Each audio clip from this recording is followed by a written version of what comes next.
Hello everyone, this is advocate Rahul Tiwari again. और आज मैं अपने कोर्स से 3 और होनहार स्टूडेंट्स को लेके आया हूँ। सबसे पहले ये तीनों अपना अपना इंट्रोडक्शन देंगे कि इनका नाम क्या है और ये कौन से कॉलेज में पढ़ते हैं। और उसके बाद हम आज का टॉपिक और आज हम क्या डिस्कस करने वाले हैं उस पर बात करेंगे। तो please. Good evening, good morning, everyone. I am Sudambra, and I am a student of UPS Dehradun. Good morning, everyone. I am Sonali, and I am from Bangalore Institute of Legal Studies. Good morning, everyone. My name is Swarnim Barman, and I am a final year student at Ajinkya D.Y. Patil University, Pune. जैसा कि ये इन्होंने बता दिया इन अपने नाम ये कहाँ से पढ़ते हैं, और ये लोग मेरे क्रिमिनल लॉ कोर्स के स्टूडेंट्स भी हैं और आई गेस अभी तक ये सेटिस्फाइड होंगे मेरे पढ़ाई से। और इनको यहाँ इस मंच पे लाने का ये मतलब था कि मैं चाह रहा था कि चलो मेरे साथ साथ ये भी कैमरे को फेस करना सीख जाएंगे। और आज का हमारा टॉपिक है कि असॉल्ट क्या होता है, असॉल्ट ऑन वुमेन क्या होता है और प्रिवेंशन ऑफ सेक्सुअल हैरेसमेंट क्या होता है। और इस चीज को, ये एक ऐसी चीज है जिससे हर कोई फेस करता है अपने सोसाइटी में। ये हमारी सोसाइटी की एक बहुत बड़ी प्रॉब्लम भी है। और इसको हम लोग इस चीज को मैंने डिस्कस करने के लिए, क्योंकि जैसा मैंने आपको पिछले वीडियो में ही बताया था कि जैसे आप समझिए कि मैं किसी एक टॉपिक पे, मैं इस टॉपिक पे वेबिनार भी कर चुका हूं। पर जब आदमी वेबिनार करता है तो वो टॉपिक एक्चुअली बहुत बड़ा हो जाता है, 1 घंटे का वेबिनार होता है। और जब आदमी वो बोलना स्टार्ट करता है तो आफ्टर 15-20 मिनट्स लोगों का इंटरेस्ट खत्म होना स्टार्ट होता है। तो फिर मैंने सोचा कि क्यों ना मैं अपने पिछले बार की तरह अपने 3 होनहार स्टूडेंट्स को लाऊं, उनको फिर मैं क्वेश्चंस बताऊं और फिर मैं बताऊं कि हम इस टॉक शो को कैसे इंटरैक्टिव करने की कोशिश करेंगे और हम इस चीज की टेक्निकलिटीज को किस तरीके से डिस्कस करेंगे। ओके, सो स्टार्ट करता हूं। सबसे पहले मैं एक संस्कृत के श्लोक से। ये शाम न विद्या न तपो न दानम ज्ञानम न शीलम गुणो न धर्मा ते मृत्यु लोके भुवि भार भूता मनुष्य रूपे मृगाश्चरन्ति। अर्थात जिस मनुष्य में ज्ञान नहीं हो, जिस मनुष्य में जो पढ़ाई पे फोकस तो करता है लेकिन पढ़ाई के साथ साथ उसमें धैर्य नहीं है, उसमें पेशेंस नहीं है, वो चीजों को समझ नहीं रखता हो, और उसको तो वैसे इंसानों के लिए एजुकेशन एक बेमानी है और वो एक धरती पे चलने वाला एक जानवर है। ऐसा आखिरकार मैंने क्यों बोला, इसके पीछे क्या कारण है?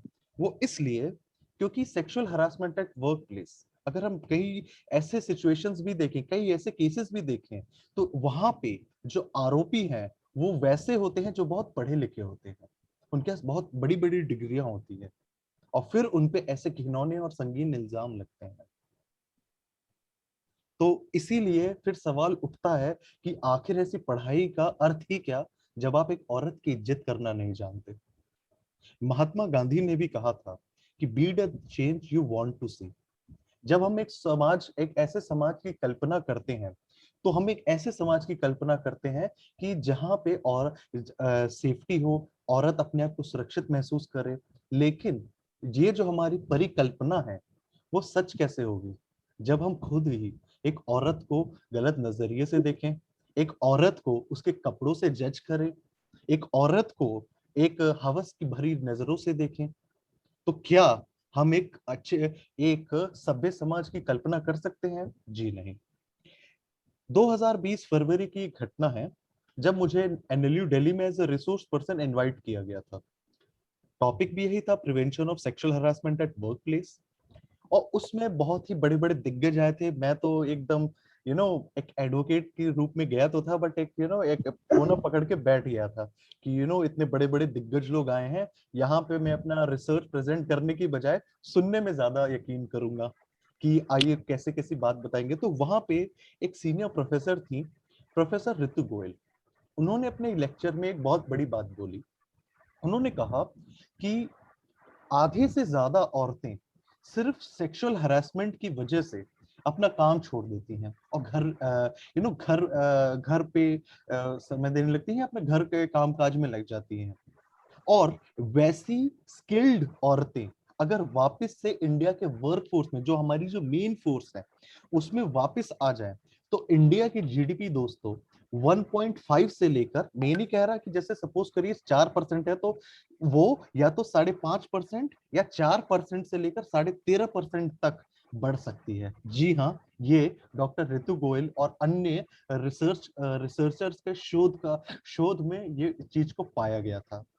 तो जस्ट बिकॉज एक सेक्सुअल हरासमेंट की वजह से हम एक इतने बड़े वर्क फोर्स को घर पे बिठा देते हैं, क्यों? हमारी मैस्कुलिनिटी की वजह से, हमारी फेक मर्दानगी की वजह से। क्यों? क्योंकि हम एक औरत को आगे बढ़ते हुए नहीं देखना चाहते। क्यों हमें एक औरत को ऑब्जेक्टिफाई करना है। हमारे लिए औरत सिर्फ क्या एक वासना का विषय है?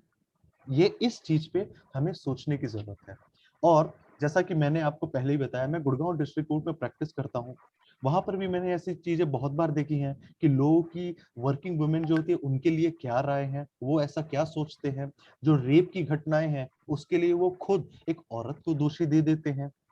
तो इन सब को सोचने के लिए, इन सब पे करने के लिए फिर मैंने सोचा कि नहीं, बेटर ये होगा कि मैं अपने स्टूडेंट्स को भी लेके आऊं और उनके साथ मैं इस चीज को बात करके इस बात को आगे बढ़ाऊं। तो शुरुआत करेंगे हम चितम्बरा से। ये यूपीएस, जैसा कि इन्होंने बताया कि ये यूपीएस देहरादून के स्टूडेंट्स हैं।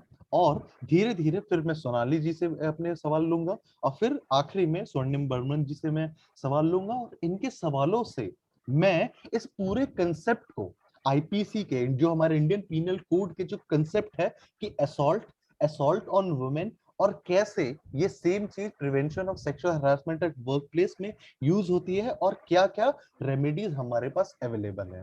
तो जी चिदम्बरा जी, अब अपना सवाल पूछिए। सर, मेरा पहला सवाल आपसे ये है कि असॉल्ट क्या होता है और स्पेसिफिकली असॉल्ट ऑन वुमेन क्या होता है?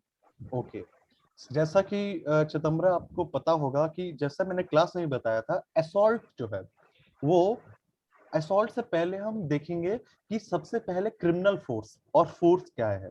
फोर्स का मतलब होता है कि जब आप किसी चीज को मोशन में ले आते हैं आप अपनी शक्ति से। और क्रिमिनल फोर्स का मतलब है जो सेक्शन 350 में डिवाइड मेंशन्ड है कि जब आप एक क्रिमिनल इंटेंशन से किसी एक चीज को मोशन में लाते हैं। क्यों? ताकि आप सामने वाले को या तो गुस्सा दिला पाए, या उसे आप डरा पाए, या फिर आप उन्हें इंजरी दे पाए। तो क्रिमिनल फोर्स का आप यूज करते हैं। जैसे आप एक नाव चला रहे हैं, एक बोट चला रहे, एक स्ट्रीमर, और अचानक से आपने स्पीड बढ़ा दी, तो उसकी जो स्टैटिक फोर्स थी उसको आपने मूव किया उसे डराने के लिए। उसके बाद असॉल्ट होता है सेक्शन 351 में। असॉल्ट का मतलब होता है किसी पे या तो वैसे जेस्चर देना कि बस अब मैं उठ रहा हूं मारने के लिए, या मारने की धमकी देना, या फिर ऐसा प्रिपरेशन करना कि बस अब मैं तुम्हें मारने वाला हूं। और जब आप मार देते हो तो वो फिर हर्ट हो जाता है, उसे दर्द हुआ। अगर छोटा मोटा दर्द हुआ तो 319 की डेफिनेशन में आ जाएगा हर्ट में। अगर उसे ज्यादा चोट आई, गंभीर चोट आई, तो वो ग्रीवियस हर्ट की डेफिनेशन में 320 में आ जाएगा। ठीक है, तो इस तरीके से। और उसके बाद ये हुआ आपका जवाब, और उसके बाद हम बात करेंगे असॉल्ट ऑन वुमेन। तो जब हम सेक्शन 354 पढ़ते हैं तो उसमें लिखा है असॉल्ट और क्रिमिनल फोर्स, दोनों चीजें पूछी गई हैं, बोली गई हैं। और बोला है इन इंटेंट, मतलब आपका इंटेंशन है to outrage a modesty of a woman. It means कि आप एक औरत की मॉडेस्टी को या तो असॉल्ट के तरीके से या क्रिमिनल फोर्स के तरीके से उस औरत की मॉडेस्टी को हर्ट करना चाहते हैं। पहले इसमें पनिशमेंट कम थी, लेकिन जब जस्टिस वर्मा कमेटी बैठी, निर्भया, जो एक दुर्भाग्यपूर्ण निर्भया केस हुआ हमारे देश में, उसके बाद इसमें पनिशमेंट बढ़ा के 5 साल कर दी गई, और ये एक नॉन बेलेबल ऑफेंस है। ठीक है, सर, मेरा दूसरा सवाल आपसे है कि वर्बल अब्यूज के लिए हमारे पास क्या रेमेडीज अवेलेबल होती हैं? वर्बल अब्यूज किसके लिए? आदमी के संदर्भ में आप पूछ रहे हैं या औरत के संदर्भ में? सर, औरत के संग। ओके, तो इसमें आपके पास 2 रेमेडीज अवेलेबल है, या तो अकेले में दी हुई, या किसी के सामने एक इंटेंशन से, कि उस आदमी ने अगर कोई गालियां दी एक औरत को, इंटेंशन क्या था? उसे इंसल्ट करने का, तो सेक्शन 509 अवेलेबल है, जिसका मतलब है वर्ड्स और gesture used against a women, यानी आप अपने शब्द या आप किसी संकेत से एक औरत के खिलाफ या इशारे से एक औरत की बेइज्जती करने की कोशिश कर रहे हैं, तो 509 आप पे 509 के तहत आप पे मुकदमा चलेगा और इसमें 3 साल की सजा है। या फिर आप एक गलत नियत के साथ उस औरत की रेपुटेशन को, माइंड यू पिछले लेक्चर भी मैंने बात की थी, राइट टू जो रेपुटेशन है और आपकी प्राइवेसी है, वो आपका एक फंडामेंटल राइट है आर्टिकल 21 में। तो अगर आप उस औरत की रेपुटेशन को कम करना चाहते हैं सोसाइटी में, उसकी रेपुटेशन हर्ट करना चाहते हैं, तो वो औरत उसके साथ 499 के तहत डिफेमेशन लॉ के तहत आपके ऊपर मुकदमा कर सकते हैं। ठीक है, thank you sir. Third question आपके लिए ये है कि जैसे हम देखते हैं कि हमारे जो काफी लॉज हैं वो बहुत मिसयूज होते हैं, तो क्या लोग ये वाले लॉज को भी मिसयूज करते हैं? बिल्कुल करते हैं। देखिए, इंसान की जो फितरत है, अब इंसान में मैं औरत और मर्द दोनों को रख रहा हूँ। इंसान की फितरत होती है कि जब उसके पास पावर आती है तो वो पावर को मिसयूज करता है। ये जो लॉ है हमें समझना चाहिए, इसके दो पहलू को हमें देखना चाहिए। पहला पहलू ये है कि ये लॉज औरत की सुरक्षा के लिए बना है, और दूसरा दुर्भाग्यपूर्ण बात यह है इसी पहलू में कि ये जो लॉ है जो औरत की सुरक्षा के लिए बना है, वो उन औरतों तक नहीं पहुंच पाता जिनकी इन्हें सख्त जरूरत है, और जो इस चीज को लेके अवेयर है, या तो वो पर्सनल वेंडेटा के लिए, पर्सनल वेंडेटा का मतलब होता है रिवेंज के लिए, या फिर एक्सटॉर्शन के मोटिव से, या फिर किसी जेलसी के मोटिव से इस लॉ का मिसयूज करती है। अगर आप इस लॉ का मिसयूज करते हैं तो आप पर भी या तो कोर्ट आप पे फाइन लगाता है, या झूठा केस करने के जुर्म में आप पे सेक्शन 191 के तहत आप पे मुकदमा चल सकता है, 191 एंड 192 ऑफ आईपीसी के तहत। ठीक है, सो अब मैं थैंक यू। तो आई गेस आपके सवाल पूरे हुए। अब मैं आपने दूसरे स्टूडेंट्स सोनाली तिवारी जी से आग्रह करूंगा कि अब वो अपने सवाल पूछें। तो सर मेरा पहला क्वेश्चन ये है कि सेक्सुअल हरासमेंट क्या है और इसके अंदर क्या क्या आता है? ओके, तो सेक्सुअल हरासमेंट आपको समझना चाहिए कि सबसे पहले इसके लिए कभी एक स्पेसिफिक लॉज नहीं थे। पहले एक विशाखा स्टेट वर्सेस विशाखा का एक जजमेंट आया था, उसमें सुप्रीम कोर्ट ने कुछ गाइडलाइंस दी थी, उसी के तहत इस पे काम होता था। लेकिन फिर जैसा मैंने कहा कि निर्भया केस के बाद जस्टिस वर्मा कमेटी बैठी, तो उन्होंने आईपीसी में अमेंडमेंट्स करे, और उसके बाद सेक्शन 354 में ही अमेंडमेंट करके सेक्शन 354 सब क्लॉज ए को गठन किया गया, और उसमें sexual harassment at work place की बात कही गई, और उसके तहत जितने भी सेक्सुअल हरासमेंट के जो ऑफेंस होते हैं वो इस चीज में कवर होते हैं। अब आपका दूसरा सवाल कि सेक्सुअल हरासमेंट क्या होता है, और आई गेस ये आपके दो क्वेश्चंस थे कि सेक्सुअल हरासमेंट क्या है और इसमें क्या क्या आते हैं, तो इसका भी मैं आपको संक्षेप में उत्तर देता हूं कि सेक्सुअल हरासमेंट का मतलब है कि आप जो एक वर्क प्लेस पे आप किसी जगह पे काम कर रहे हैं, ठीक है, तो वहां पे लड़के लड़कियां सब काम करते हैं, मर्द और स्त्री पुरुष हर कोई वहां पे काम करता है। तो कोई भी मैन अगर एक वुमेन को फिजिकली टच करने की कोशिश करता है गलत इरादे से, ठीक है, या फिर एक्सप्लिसिट मैसेज भेजता है, या फिर उससे सेक्सुअल फेवर मांगने की कोशिश करता है, यहां तक कि अननेसेसरी अगर लड़की की तरफ से कोई वेलकम नहीं है, अनवेलकमिंग फ्लर्टिंग करने की भी कोशिश करता है, उसे पोर्नोग्राफी शो करने की कोशिश करता है, तो वो सारी चीजें सेक्शन 354 के तहत ये सब चीज मिलके और या फिर उसे सेक्सुअल फेवर मांगना, या फिर जैसे मैंने बताया कि और भी तरीके से छेड़खानी करने की कोशिश करना, उसके शरीर को गलत ढंग से छूने की कोशिश करना, ये सब मिलके sexual harassment at work place के अंदर आता है। तो जो हमारा जो लॉ है sexual harassment at work place, ये बेसिकली ये डिफाइन करता है कि ये सेक्सुअल हरासमेंट है। उसमें एक इंटरनल कंप्लेंट कमेटी होती है कि आप इस कमेटी के तहत आप अपनी शिकायत कर सकती हैं औरतें, और उसके तहत उनपे इंटरनल कंप्लेंट कमेटी का मोटिव ये है कि ताकि इस लॉ का मिसयूज थोड़ा कम हो। ठीक है, कि इंटरनल कंप्लेंट कमेटी पहले ही, क्योंकि अगर सबको ही जाके कंप्लेन कर लेंगे तो फिर काम कौन करेगा, तो इसलिए उनका होता है कि वो पहले खुद से जांच कर ले कि ये कंप्लेंट जेन्युइन है या नहीं है। अगर जेन्युइन नहीं है तो लड़की पे फाइन लग जाता है, और अगर जेन्युइन है तो आईसीसी खुद ही सेक्शन 354A के तहत एफआईआर कर देती है, ठीक है। और कहीं किसी भी ऑर्गेनाइजेशन में जहां 10 से ज्यादा लोग काम कर रहे हैं वहां इंटरनल कंप्लेंट कमेटी होना, जिसमें एक औरत चेयरमैन होगी और औरत एटलीस्ट 1/3 ऑफ द मेंबर होनी चाहिए, वो मैंडेटरी है। अगर कोई ऑर्गेनाइजेशन ये नहीं करता है तो उस पर फाइन। Okay sir. सर तो मेरा अगला क्वेश्चन ये है कि सेक्सुअल हरासमेंट क्यों होता है? आखिर ये क्यों होता है ये आपके ओके। देखिए, जैसा मैंने आपको पहले ही कहा कि इसमें सबसे बड़ा दोष मैं अपब्रिंगिंग को देना चाहूंगा और समाज को। अपब्रिंगिंग जो परिवार से मिलता है और समाज को। हम इस देश में माँ दुर्गा की पूजा करते हैं, जो हमारी विद्या की देवी है वो माँ सरस्वती हैं, जिसके लिए हम हर दिन मेहनत करते हैं पैसा, तो धन की देवी माँ लक्ष्मी है। जब और जो माँ दुर्गा है, जो माँ दुर्गा है हमारी, वो शक्ति का प्रतीक है। इतना होने पर भी हमारे समाज में पिछले कुछ वर्षों में ये जो एक बदलाव आया है कि औरत को गलत नजर से देखना, औरत की रिस्पेक्ट नहीं करना, जैसे मैंने पहले भी इस लेक्चर में बताया था, ये सारी एक जरूरत है। और क्योंकि एक इंसान जो बचपन से ये हुआ, उसकी परवरिश ऐसे हुई है कि औरत का काम है सिर्फ घर में रहना, घर के कामकाज चेक करना, ठीक है। और जब वो काम पे जाता है, क्योंकि अब एक कॉर्पोरेट कल्चर आ गया है, अब औरत और मर्द जो है वो कंधे में कंधे मिला के चल रही हैं और अब मर्दों को हर एक जगह पे टक्कर दे रही हैं।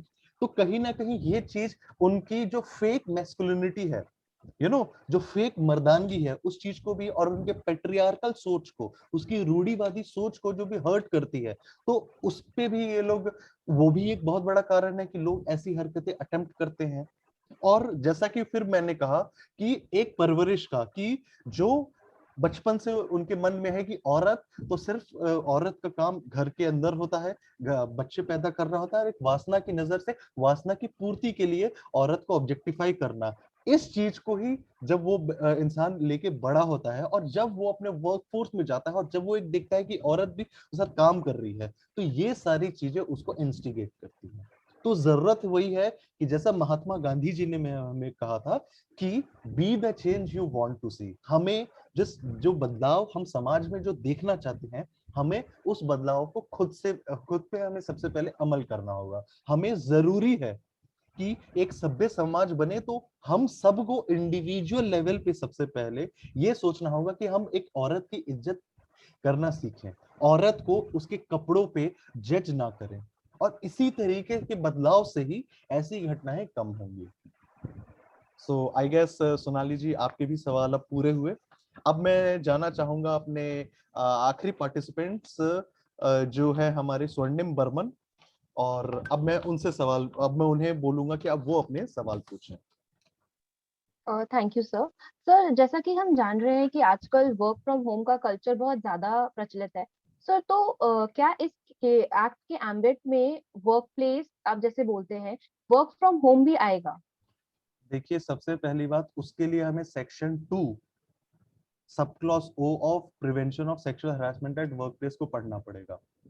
वो लॉ ये कहता है कि, उस लॉ को मैं आपके लिए इस बेरेक्ट से पढ़ देता हूँ वो लॉ। और देखिए, सबसे पहली बात, मैं जो लॉ स्टूडेंट्स है उनसे भी आग्रह करूंगा कि हमसे जो लॉ स्टूडेंट्स थे, जो मैं भी जब लॉ स्टूडेंट था, तो हमसे एक बहुत बड़ा झूठ बोला गया कि read a lot of books. और ट्रस्ट मी, इससे बड़ा झूठ लॉ स्टूडेंट्स के लिए कुछ नहीं हो सकता है, क्योंकि फिर मैं इन बच्चों को भी वही पढ़ाता हूँ उनकी क्लासेस में कि ये एक तुम्हारे साथ किया हुआ एक धोखा है तुम्हारे सीनियर्स के थ्रू। अगर आपको पढ़ना है तो लॉ स्टूडेंट्स के लिए मैंडेटरी होना चाहिए कि वो सिर्फ और सिर्फ बेरेक्ट्स पर ध्यान दे, बेरेक्ट्स को पढ़ना सीखे। और इसीलिए मैं अब आपके लिए बेरेक्ट की कुछ लाइन पढ़ के आपको इस लॉ की टेक्निकलिटी समझाता हूं। जो सेक्शन 2 सब क्लॉज ओ है, वो कहता है एनी प्लेस, या कोई भी जगह विजिटेड बाय एम्प्लॉय, जो एम्प्लॉय है, जो काम कर रहा है, उसके द्वारा विजिट की हुई कोई भी जगह, अराइजिंग आउट ऑफ और during the course of employment. यानी अपने एम्प्लॉयमेंट के दौरान उस एम्प्लॉय के कोई भी जगह विजिट किया हुआ वो उसका वर्क प्लेस है। और एडिशनली जो एम्प्लॉय जहां से काम कर रहा है किसी एक पर्टिकुलर ऑर्गेनाइजेशन के लिए, तो वो जगह उसकी वर्क प्लेस बन जाती है। तो इसीलिए सेक्शन 2 सब क्लॉज ओ के तहत अगर आप वर्क फ्रॉम होम कर रहे हैं तो वो भी आपका वर्क प्लेस है टिल दैट पर्टिकुलर टाइम। और उस दौरान अगर आपका कोई कलीग और आपका कोई सीनियर आपको सेक्सुअली हरास करने की कोशिश करता है, आपको एक्सप्लिसिट मैसेजेस भेजता है या आपको आपसे सेक्सुअल फेवर्स की डिमांड करता है, तो उस वक्त आप उस पे उसके खिलाफ शिकायत कर सकते हैं। Thank you sir. सर तो मेरा दूसरा सवाल ये था कि जैसे जो विक्टिम्स होते हैं इस एक्ट के अंदर, सर वो रेमेडीज के लिए पहले अपने लोकल पुलिस स्टेशन में जाकर एफआईआर कराएं या फिर उन्हें अपना कंप्लेंट पहले आईसीसी, जैसे आपने कहा हर ऑर्गेनाइजेशन में होता है, वहां पर जाके अपना कंप्लेंट पहले सबमिट करना चाहिए? देखो ये बहुत सब्जेक्टिव हो जाता है स्वर्णा। क्या होता है कि कई बार औरतों पे प्रेशर होता है पैसे कमा के उन्हें घर चलाने के लिए। तो यहाँ पे सबसे पहली बात ये होती है कि जो औरतें हैं वो काफी लिमिट तक, मैं ये नहीं कह रहा मिसयूज नहीं होती, मिसयूज भी होते हैं, लेकिन काफी समय तक औरतें उस चीज को इग्नोर करने की कोशिश करती हैं। लेकिन अगर आप मेरे से पूछिए कि उसे उन्हें क्या करना चाहिए, तो फर्स्ट स्टेप ये है कि मैं हमेशा से मानता हूं कि प्रिकॉशन हमेशा पनिशमेंट से बेटर है। जैसा कि हाल में भी बहुत सारी ऐसी घटनाएं हुई कि जब कुछ एम्प्लॉयर्स अपने जूनियर्स को मैसेजेस भेजने की कोशिश कर रहे थे, तो उन लड़कियों ने स्ट्रेट अवे ऑब्जेक्ट करके उस मैसेजेस पे आपत्ति जताई थी। तो बेस्ट तरीका तो सबसे पहले यही है कि आप प्रिकॉशंस लेके चले। जब भी आपको ऐसा फील होता है कि एम्प्लॉयर कुछ ऐसा एडवांस करने की कोशिश कर रहे हैं या फिर कोई आपका कलीग आपके साथ सेक्सुअली फेवर मांगने की कोशिश कर रहा है, आपसे फ्लर्ट करने की कोशिश कर रहा है, उसे वहीं पे स्टॉप करने की कोशिश करिए। ये हुआ प्रिकॉशन, क्योंकि फिर पनिशमेंट की प्रक्रिया लंबी हो जाती है। लेकिन अगर आप मेरे से पूछे तो कई बार ऐसे सिचुएशन होते हैं कि जो औरतें हैं वो किसी तरह किसी बात पे गुस्सा हो या किसी तरह या तो जॉब चेंज कर लेती हैं या किसी दूसरे शहर या दूसरे देश चली जाती हैं जब उन्हें दूसरी अपॉर्चुनिटी मिलती है। तो ये सारी सिचुएशंस भी आपको ध्यान देनी होगी। लेकिन अगर आप मेरे से पूछे कि बेटर रास्ता क्या है, तो बेटर रास्ता है कि अब एक शी बॉक्स बना है कि जिसमें और उसकी कॉन्फिडेंशियलिटी भी बनी रहे कि वो पहले इंटरनल कंप्लेंट कमेटी में जाके शिकायत दर्ज कर दे, ताकि इंटरनल कंप्लेंट कमेटी उनका काम आसान कर दे एक ऑफिशियली इंक्वायरी करके। तो जब वो इंटरनल कंप्लेंट कमेटी एक ऑफिशियल इंक्वायरी कर देती है तो उस औरत का केस वैसे ही मजबूत हो जाता है। अदरवाइज अगर आप सीआरपीसी की सेक्शन 468 भी पढ़े तो वो क्या कहता है, अब पनिशमेंट इसमें 5 इयर्स है, तो इसमें आप काफी टाइम के बाद भी लिमिटेशन पीरियड सेक्शन 354 में, क्योंकि सबसे सेक्शन 354 ए में पनिशमेंट 3 साल तक की है, तो आप 3 साल तक इसमें आप जाके शिकायत कहीं पर भी जहां पे हैं, आप किसी भी कारणवश अगर आप समय पे शिकायत नहीं कर पाई हैं तो भी आप अपने नियरेस्ट पुलिस स्टेशन में जाके 354 सब क्लॉज ए में जाके उसकी शिकायत कर सकते हैं। ठीक है। Yes sir. सर तो इन सारे डिस्कशंस के दौरान मेरे दिमाग में एक ये सवाल भी आया कि सर जैसे रेप के लिए हम बोलते हैं कि सर पनिशमेंट्स है वगैरह, सर तो अटेम्प्ट टू रेप को भी क्या रेप कहा जाएगा? देखिए सबसे पहले अटेम्प्ट टू रेप जो है और अटेम्प्ट और रेप, सबसे पहले देखिए जो अटेम्प्ट है वो हमारे सेक्शन 511 आईपीसी में डिफाइंड है।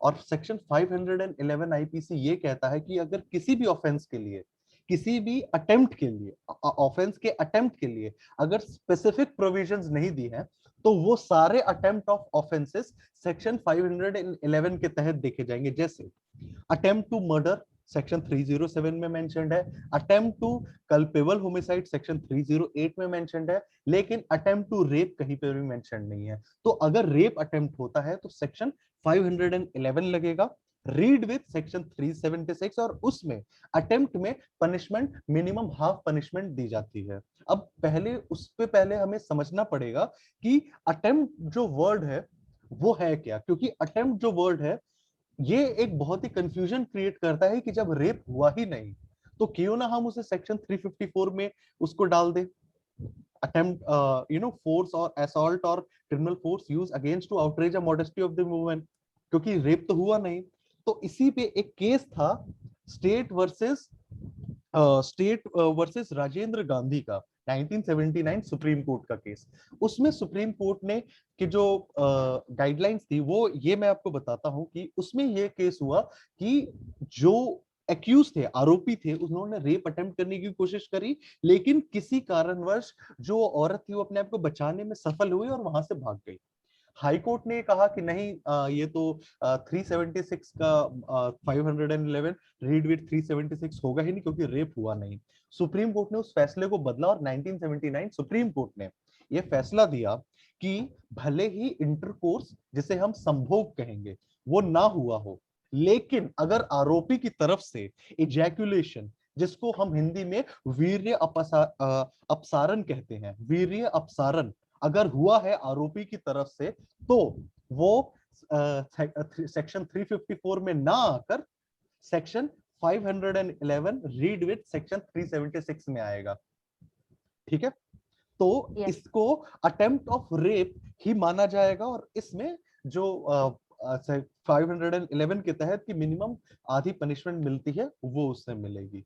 दूसरा एक केस था Rajendra Vishwakarma versus state of Jharkhand, Vishwakarma versus state of Jharkhand 2011 Jharkhand high court. इसमें क्या हुआ कि जो आरोपी है उसने महिला के ऊपर रेप अटेम्प्ट किया, महिला के उसने अंडरगारमेंट्स फाड़ने की कोशिश करे, लेकिन किसी कारणवश महिला अपने आप को बचाने में सफल हुई और वहां से भाग गई।